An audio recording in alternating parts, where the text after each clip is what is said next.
தனுஷ் நடித்த தேரே இஸ்க் மைன் movie review தான் வீடியோவில் பார்க்க போகிறோம்.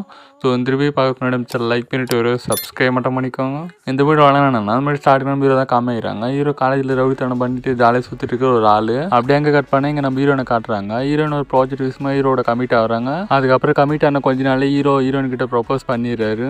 ஆனால் ஹீரோனுக்கு இதில் விருப்பமே இல்லை. அதுக்கப்புறம் ஹீரோ வீட்டுக்கு வர சொல்கிறாங்க ஹீரோயின். அதுக்கப்புறம் வருவார். அதுக்கப்புறம் ஏதோ ஒன்று பண்ண சொல்லுவாங்க. அதுக்கு ஹீரோ ஒத்துக்கிறாரு. ஏன்னா ஹீரோனுக்காக ஹீரோ எது வேணாலும் செய்வார். அதனால அதுவும் செய்யறதுக்கு ஒத்துக்கிறாரு. அது செஞ்சு முடிச்சுட்டு வந்து பார்க்கும்போது தான் தெரியுது ஹீரோயின் ஏமாத்திட்டாங்க அப்படின்ட்டு ஹீரோக்கு தெரிய வருது. அதுக்கப்புறம் தான் ஹீரோக்கு பிரச்சனை வரதுக்கே ஸ்டார்ட் ஆகுது. அந்த பிரச்சனைலாம் என்ன ஹீரோயின் அப்படி என்ன தான் ஏமாத்தினாங்க ஹீரோவை, கடைசியில் ஹீரோக்கு என்ன தான் ஆச்சு அப்படின்னு தான் இல்லை எமோஷனல் லவ் மூவியோ சொல்லி ஒரு மூவி தான் டெரி இஸ்கிமேன் மூவி. இந்த மூவி எனக்கு பிடிச்சானே கேட்டிங்கன்னா இந்த மூவி எனக்கு பிடிச்சிது. இந்த மூவி அதனால எனக்கு பிடிச்சதுன்னா இந்த மூவியோட செகண்ட் ஹாப் தான். செகண்ட் ஹாப்பில் பார்த்தீங்கன்னா வேறு லெவல் கலக்கிட்டாங்க.